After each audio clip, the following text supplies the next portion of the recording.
Hello, probers. Howdy, howdy. Welcome to But It Was Aliens. Woo, woo. The extraterrestrial comedy podcast brought to you by two former MIBs, tasked with opening your eyes and bringing you the truth about this world and the worlds amongst the stars. I'm your host this I'm your host this world. I'm your host today, the king of the street grannies, the prince with the perfect peach, and the bestest of best friends. Although I'm sure Kev would agree, after what I brought his daughter for his birthday, I am not the bestest of best friends. Just to clarify, it's a her, not a he. You said his birthday. Brought his daughter for her birthday. No, you said for his birthday. Oh, did I? You did. Oh, apologies. She's grown parts that weren't there. Well, anyway, he would say that I'm not the bestest of best friends, but I truly am. Granny Moonwalker. He bought her a drum. Again. This time with cymbals. Last year he brought her an electric drum. This year it was more of a physical drum set with cymbals and a xylophone attached. Next year we're going full whack, aren't we? I see it coming. Yep. We're pre-warned. And sitting opposite me, as always, is the grey one. Kev in the grey. He's looking rather confused as to why there's no other names there. Yeah, I was waiting for the long reel of insults, mainly. I'm in a good mood today. Kind of. Maybe you shouldn't go to football then. When was the last time you were in a good mood on a Saturday, sir? Long time ago. Way back into time. Well, you'll be potentially getting good mood granny for quite a few weeks as I can't go to football. Damn knees. Getting old. Granville, old Walker. Still younger than Kev. Not according to your knees. Today, we're heading to Denmark, the birthplace of undoubtedly one of today's greatest actors, the absolute legend that is Mads Mikkelsen, Yeah. and considered by some the best Hannibal Lecter. Which is interesting because the other one, Is a fantastic Hannibal Lecter. Anthony Hopkins, obviously won an Oscar for it, didn't he? Mm-hmm. But I know I was going to say I think that's a great film. Everyone thinks that's a great film. It is a great film, indisputably. But Hannibal. Mads, that's several series worth of Greatness. Yeah, Each episode, greatness. indeed. Not a bad performance. Oh, that show. Make one more, damn it! Come on, Mads, get them all together. The witness in today's reports is known as PN. Bean. But I would like to give them another name. Kevin. Here we go. It's been a while. We used to do this to each other all the time. All the time. Or your family names. Without mentioning it, so nobody realised but us. Kevin was driving through Asum, a little village in the Funen region of Denmark, Asen Funen. on his way to work. It was around 2 a.m. in the morning, and a specific date is unknown, but it was during August 1981. Ooh. As he was doing so, out of nowhere his car suddenly stalled. No car. Because he was going downhill at the time, his vehicle was in motion and continued. Seeing a T-junction coming up, he slammed on the brakes to bring the car to a stop. As the car came to a stop, Kevin looked up, and in his line of sight was a glowing object, floating several meters above the ground. It was a floater! So bright was the floater that he couldn't see clearly beyond the powerful yellow-orange glow. It was orange! And so wasn't sure of the specific details of the shape. You were just like, it's orange! It's like, shit, it's orange! Told you Kev was there. What he could make out, though, is what appeared to be a ramp extending from the bottom of the object to the ground below. As he looked closer, Kevin could see several strange entities that were making their way up and down the ramp and around the ground below, as if searching for something or simply gathering things of interest. He would note how the movements, while extremely quick, were also robotic in nature. Last time a sighting started like this, it was when we had those little aliens, I think they were in overalls, I forget where it was. They were taking soil samples and stunned the witness with their little magic stick. So if that happens, then I'm saying this was real, because twice would be incredible. On the note of soil, yes, turds, I think one of my biggest realistic fears in life is in something that could happen at any day.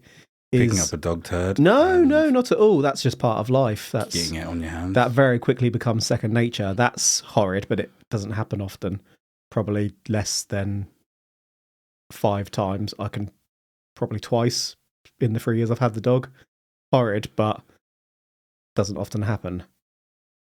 What it is the fear when you walk into a public toilet and the toilet seat is down, lifting it up to have a pee and not knowing what you're about to discover there and whether you're going to need to gag, turn around and walk out, or even worse, if all the other cubicles are taken, so it's the only thing available.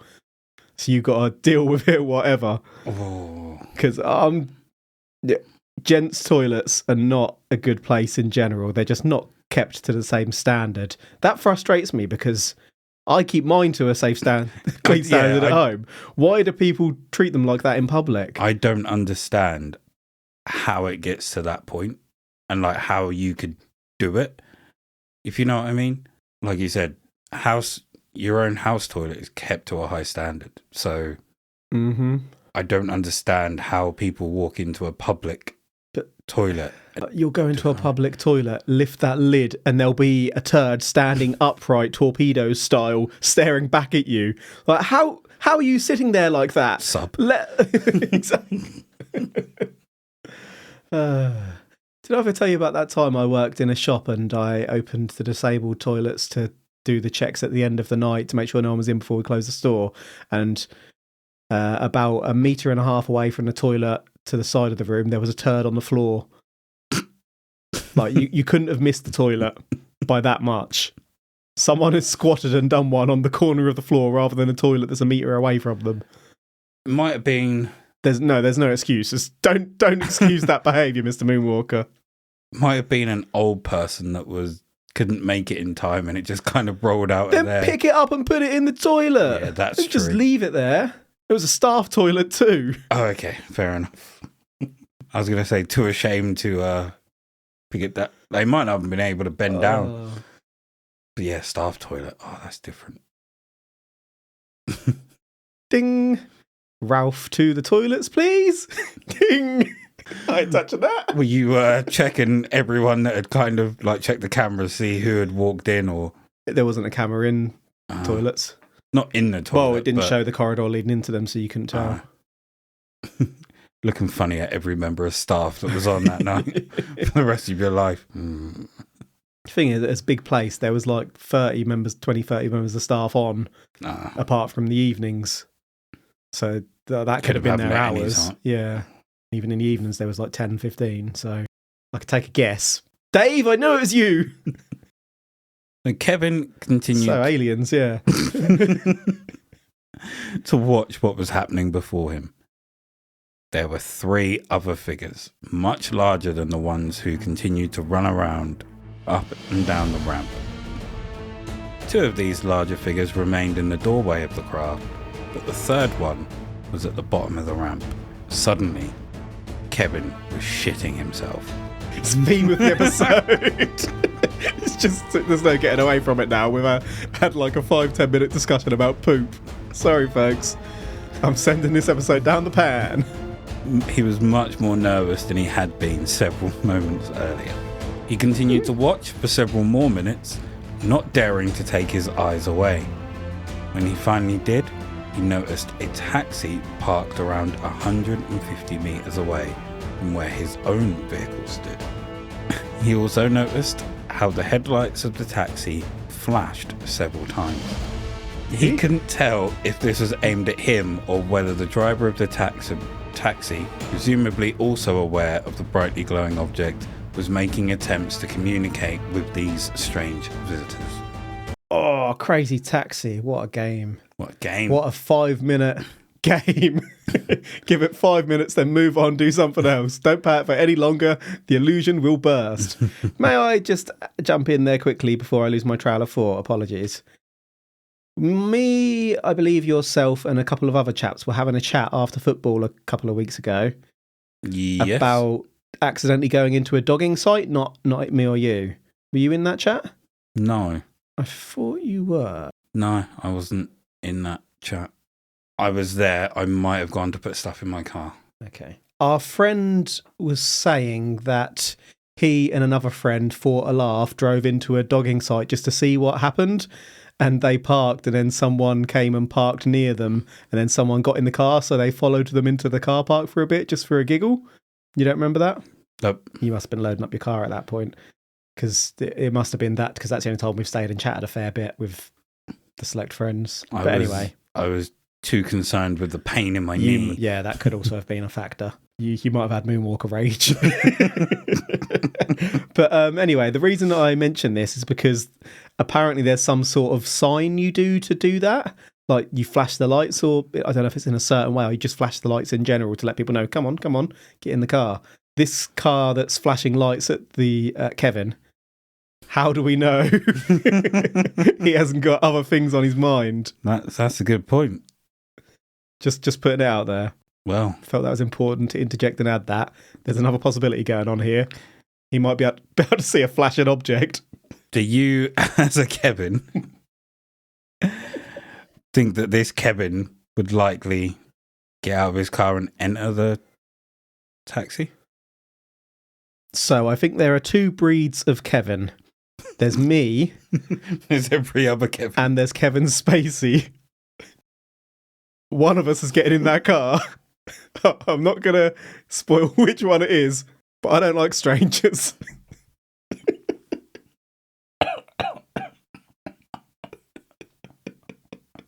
He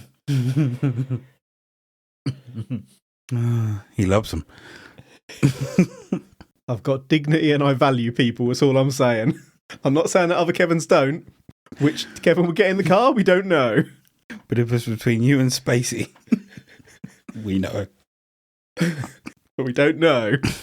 Not making any allegations. Not confirming any allegations. I ain't getting in that car.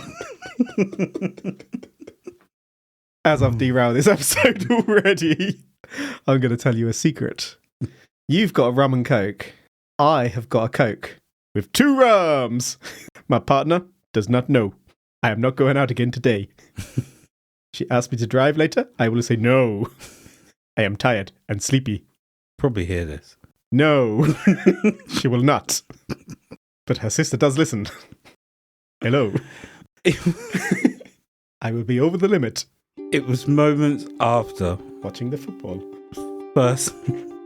It was moments after first noticing the taxi that Kevin realised his car would start. It was also at this point that the entity suddenly appeared aware of his presence. And what a presence he had. Within seconds, they were heading towards him, and fast.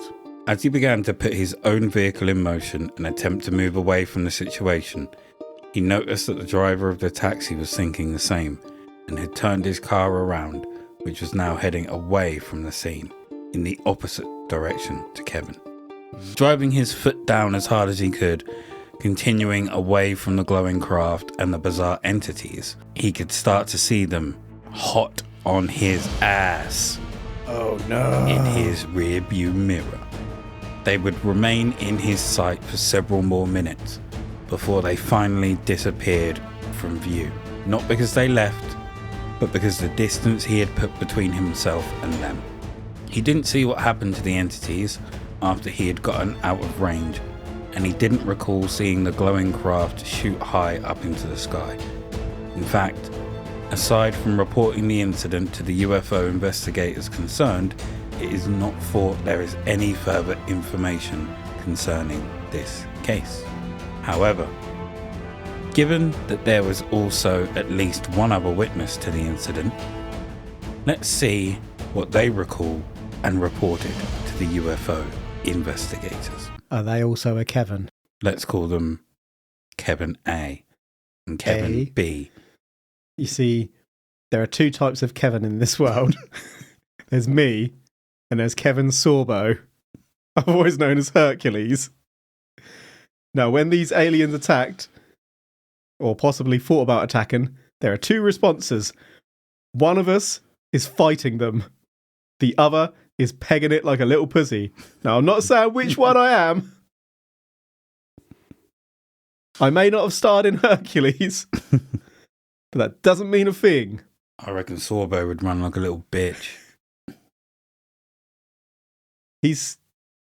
or is he? I was going to say, is he famously quite a negative person these days because he got typecast and couldn't get any other roles after Hercules?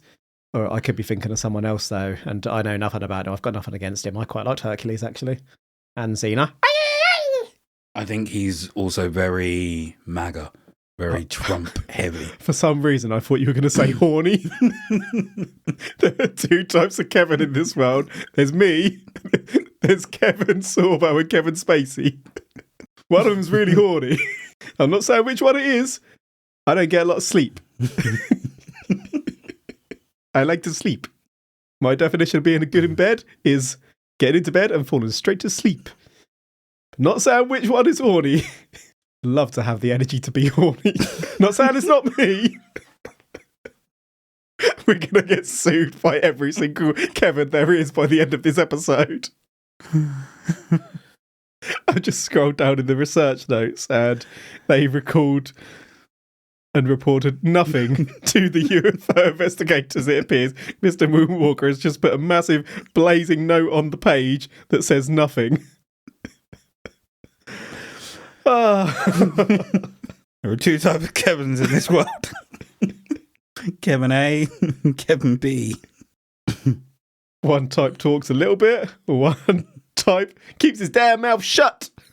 In August 1981, again in Asom, a motorist claimed to witness a luminous craft hovering at low altitude and a cluster of quick-moving, possibly mechanical entities. Though brief, the event left him startled and uneasy, especially after noticing a taxi apparently react to the same object. Research by local investigators, along with parallels from sightings in Poland, have fueled an ongoing debate about the true nature of these encounters. Ooh. According to Polish UFO researcher Adam, I am not pronouncing that surname, the exact date of the incident remains unknown. Charzanowski. Let's go with that. Although it reportedly occurred around 9 p.m. on an evening in August 1981, at the time the witness was just 8 years old and was on holiday with his family. As the boy made his way back towards the pavilion area, he began observing his surroundings. Felt a tremor. He looked out of the window, and there was stood Kevin Bacon. There are two types of Kevin in this world. One of them likes to deal with wormy-looking things poking out of holes. And the other? Does not. Now, I'm not saying which one is which. Does Kevin Bacon have children? I don't know. Let's park that. Two hikers were walking nearby, but what caught his attention was a strange humanoid figure standing in front of them. The entity appeared to be nearly 7 feet tall, and you can't teach that, and was dressed in a gleaming silver outfit. Most disturbing to the young witness were its glowing orange eyes, which seemed to shine intensely in the fading evening light. Look at them shine. Moments later, the boy shifted his attention upwards and noticed two silver-white flying saucers hovering nearby. Both objects emitted a brilliant glow accompanied by a strong white light that illuminated the area around them. When the witness looked back towards the humanoid, he realized that the figure was now staring directly at him. Uh-oh. Terrified by the encounter, he immediately ran away. And because he ran so quickly, he never discovered what became of the mysterious being or the hovering craft, leaving this event unresolved. Ooh. Another eerie encounter from Poland reportedly took place on the evening of August the 8th and was documented by Bronislaw Rezbecki. I reckon that R might be silent. or the Z's got to be silent. Zebecki. Or Respecki. Respecki! Put some Respecki on my name. I did. It's my exact name. In Flying Saucer Review. What a magazine. According to the account, the witness was returning to the campsite where he was staying after spending time at the beach, when his attention was suddenly drawn to two strange figures sprinting across his path, roughly 100 yards ahead. The mysterious figures quickly disappeared into nearby bushes, before emerging once again moments later. Ghosting into a deadly position like Kevin De Bruyne. 2 types of Kevin in this world. No, continue. One who hides in bushes and jumps out at people. One who does not. I'm not saying which one it is, but I don't like to get dirty. You're giving me a great idea for your birthday episode. Oh no. The witness later described them as being approximately 4 feet tall, with green skin and dressed in dark green bodysuits. When are we going to do your birthday episode? It's more than a month ago now. Potentially after the stag do? Well, it's going to have to be, isn't it, really? Oh, yeah, because the stag do is next week. That weekend after? No, I'm at a wedding. That weekend after that. Gonna have to book a week off for it. Their most striking feature, however, was their unusually large eyes, which appeared oversized in proportion to their heads and left a lasting impression on him. Beings also appeared to wear black box-like devices attached to their chests, with numerous cables and wires extending out from them. I was about to ask if they were mechanical. Surrounding the entities was a strange mist or haze. The witness could not determine whether the vapour was intended to conceal the figures themselves or an oblong-shaped silver craft hovering just above the ground, a short distance behind them. It was then that the witness reportedly began hearing telepathic messages inside his head. The voices repeatedly urged him not to be afraid. Almost as if under some form of influence, he found himself walking towards the entities. He trusted them. Ah, Kevin. As he approached, the two beings stepped aside, allowing him to pass between them. Later, however, the witness realized that there was a brief period of time he could neither remember or explain, adding missing time, baby, to this encounter. Now, this is the part of the probe where we turn to science and skepticism. And boy, am I bringing some fucking science to this one. What? Woo! Science! Due to this being in the 80s, older cars, there was more chance of a car stalling and then starting again due to electronic ignition modules that would overheat under the bonnet/hood of a car. This would result in the spark plugs not sparking when they need to, and in turn causing the car to stall. Once cooled down, it would start working again. Old ignition coils would do something similar. When hot, the internal windings would expand, causing a short, and then once it cools down, the connection would establish itself again. This could explain the car just dying, and due to being so early in the morning, it would seem that also answers the question about whether others potentially saw it. It's also not clear on how far away Kevin was from the incident, so it's possible that what he witnessed was some sort of vehicle being loaded.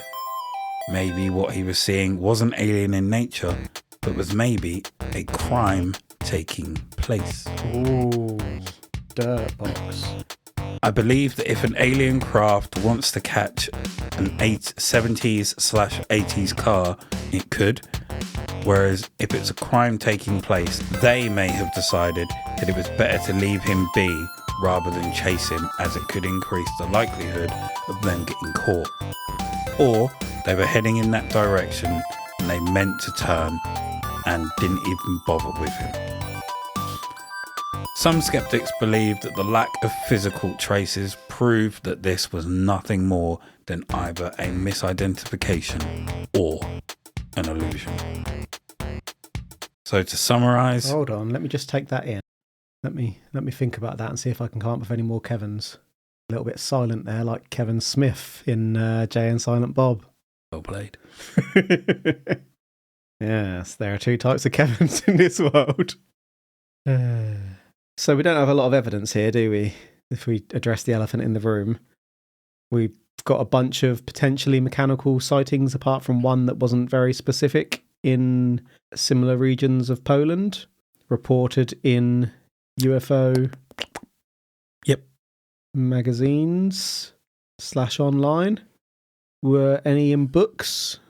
Or was that kind of the gist of it? Not that I'm aware of. Okay, so we don't have any direct witness testimonies. We don't have an awful lot to go on. It's a little bit of a leap of faith, isn't it? We have Kevin's.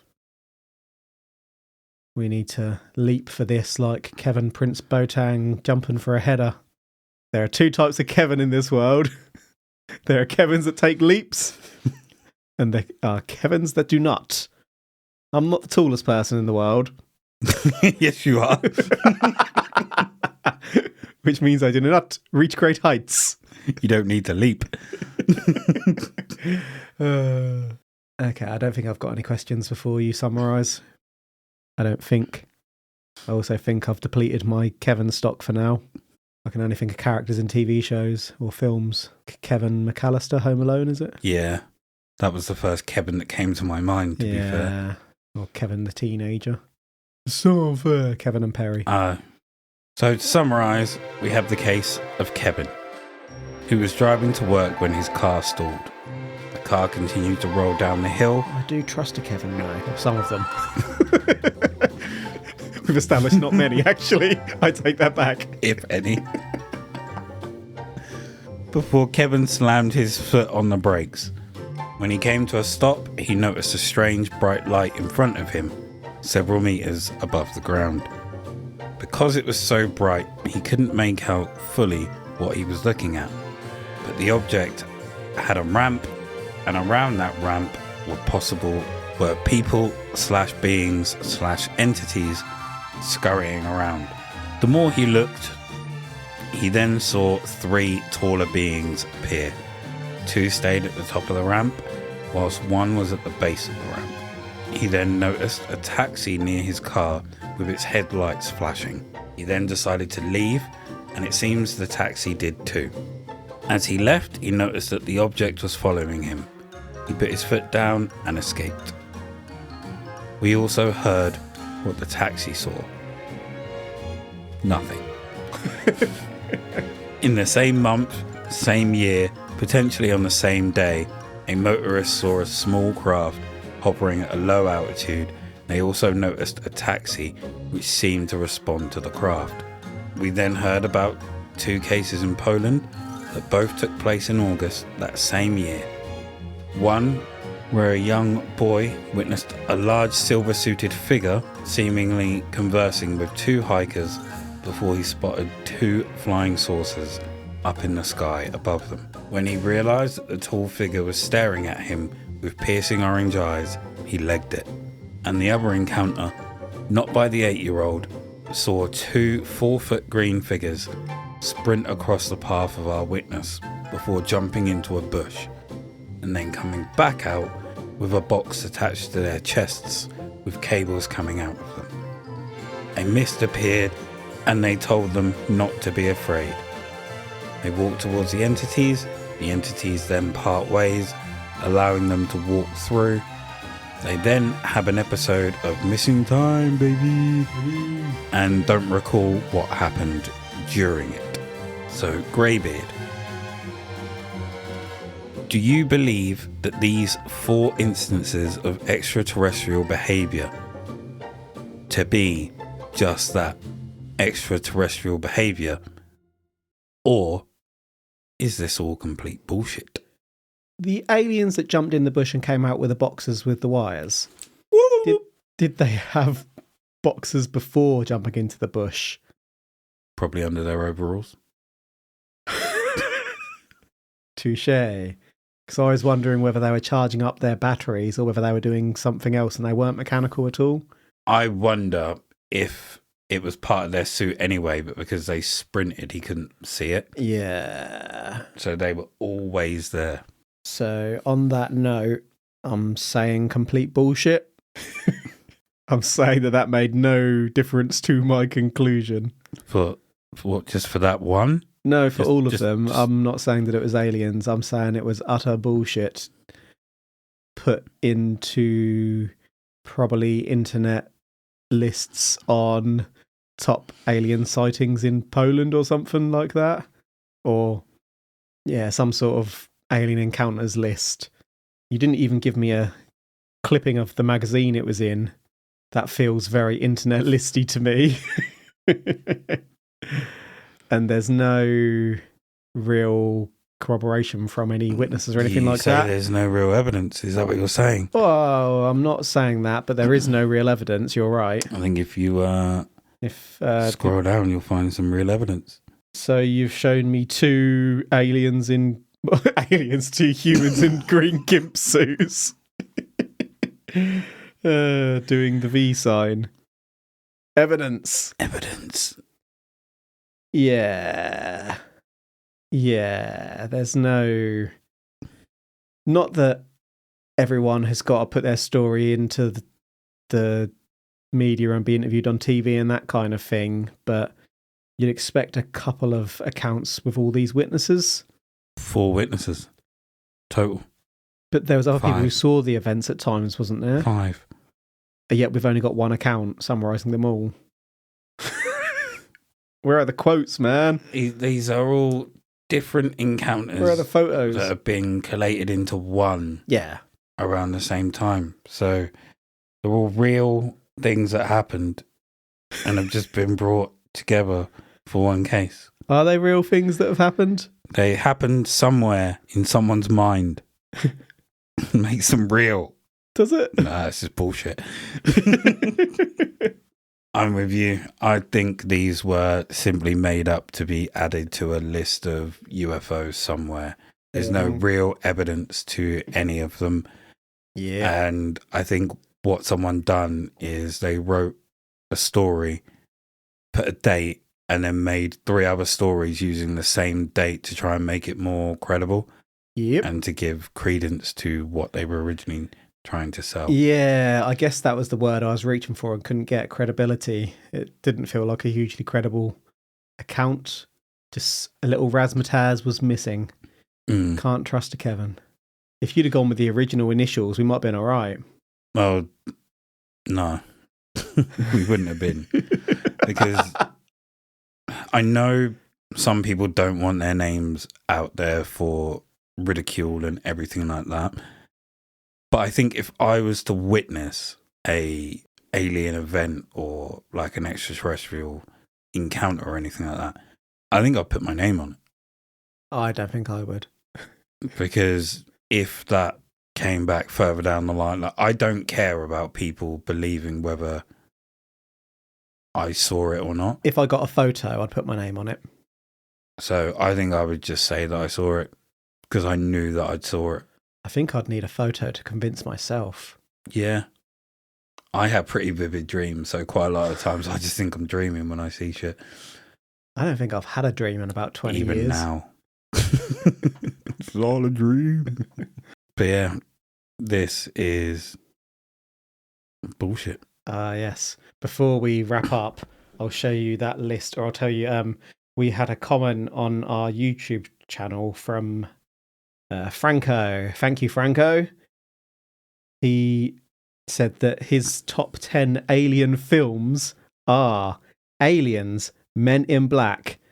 Where's Independence Day, son? Is it in this order? It's in this order. In this order. Aliens. Okay, hold on.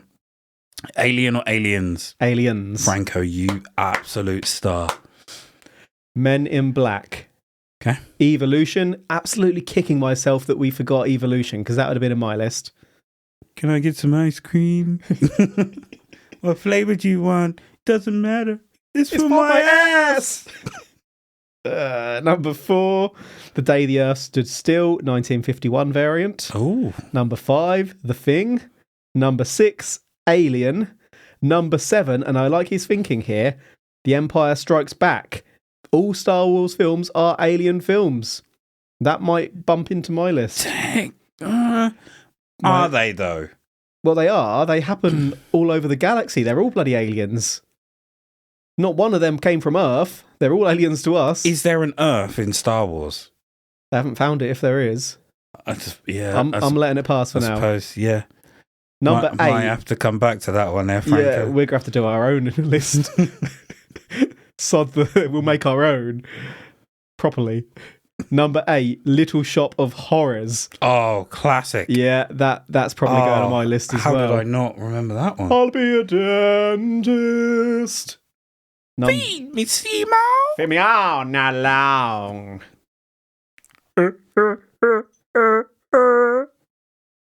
Number 9, Close Encounters of the Third Kind. And number 10, another film I really like, and I think we might have mentioned it, but I forgot to stick it on my list, Stargate. You're looking confused. I am. I don't remember Stargate as a film. We had this discussion, didn't we? I remember it as a series, but I never watched the series. See, I never got into the series, but I really, really liked the film. So what I'm saying is that we need to revisit our list because we missed some bangers. Although I am pretty disappointed in you, Franco, that Predator is not in there. Maybe Franco needs to read. He's going to listen to that and think, no, I missed it. Yeah, redo your list. Add Predator. Don't care what you take out. Take out Star Wars. There, I'm amending your list for you, Franco. Star Wars is out. Predator's in. And I'm amending your list and taking them all out, and I'm putting in Independence Day, Men in Black, District 9, Evolution, Little Shop of Horrors, Alien. I watched Little Shop of Horrors this year as well. How could I forget that? The original with Rick Moranis. Yeah. Yeah.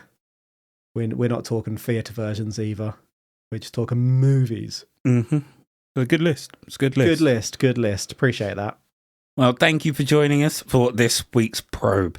You can find us everywhere at But It Was Aliens. But It Was Aliens. That's Instagram, Facebook, Twitter. And on Facebook, we have a secret group known as Extraterrestrial Towers, where you can find memes and shit and a picture of Greybeard in nothing but his beard. Can you? Yes. Did you AI me? No. Over at patreon.com / But It Was Aliens. You can gain access to Side Probes, the paranormal spin-off of But It Was Aliens. Here, we look outside of the extraterrestrial and everywhere else in the world, covering tractor bummers, ghosts, I always forget that. princes that loved to peg, Rasputin's dick, and much, much more. Remember, the truth is up there. Hashtag probe. Oh yeah. I nearly said on the side, but this is not a side probe. So did I. That's why I went, wow.